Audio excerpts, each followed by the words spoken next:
Communist కురవృద్ధుడు Kerala మాజీ ముఖ్యమంత్రి అచ్యుతానందన్ తనుచాలించారు. సుదీర్ఘ కాలంగా అనారోగ్య సమస్యతో ఆసుపత్రిలో చికిత్స పొందుతూ 100 ఏళ్లు పైబడ్డ అచ్యుతానందన్ ఈ రోజు తుదిశ్వాస విడిచారు. అచ్యుతానందన్ కేరళకు 2006 నుంచి 2011 వరకు కేరళకు ముఖ్యమంత్రిగా పనిచేశారు. వామపక్ష పార్టీలో చీలిక తర్వాత సిపిఎంను స్థాపించిన వ్యక్తుల్లో అచ్యుతానందన్ కీలక పాత్ర పోషించారు.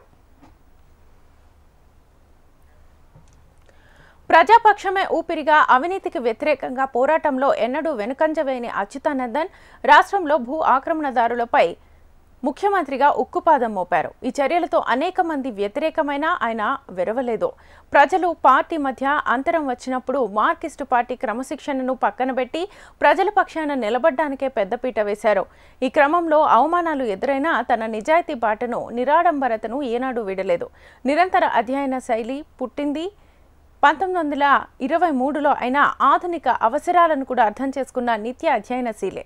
పాత తరంలో భూమి కొంతమంది చేతుల్లో కేంద్రీకృతమైనట్లుగా సాంకేతిక ప్రపంచంలో సాఫ్ట్వేర్ల రూపంలో కొన్ని కంపెనీల గుత్తాధిపత్యం సాగుతోందని గుర్తించిన ఆయన అందరికీ అందుబాటులో ఉండే ఓపెన్ సోర్స్ సాఫ్ట్వేర్ కోసం ఉద్యమించారు. 1923 అక్టోబర్ 20న కేరళలో వెనుకబడ్డ ఓ నిరుపేద కుటుంబంలో జన్మించిన అచ్యుతానందన్ లెనిన్, స్టాలిన్, మావోల జీవితాలతో పాటు ప్రపంచ కమ్యూనిస్టు చరిత్రలో అనేక కీలక ఘట్టాలను చూసిన అత్యంత అరుదైన నేత. కార్మిక ఉద్యమాల్లో నుంచి మహానేతగా బాల్యంలో పేదరికం కారణంగా ప్రాథమిక స్థాయిలోనే చదువు ఆపేసి దర్జీ దుకాణంలో కొబ్బరిపిచ్చు ఫ్యాక్టరీలో పనిచేస్తూ జీవనం సాగించిన అచ్యుతానందన్ కార్మిక ఉద్యమంలో అడుగుపెట్టారు.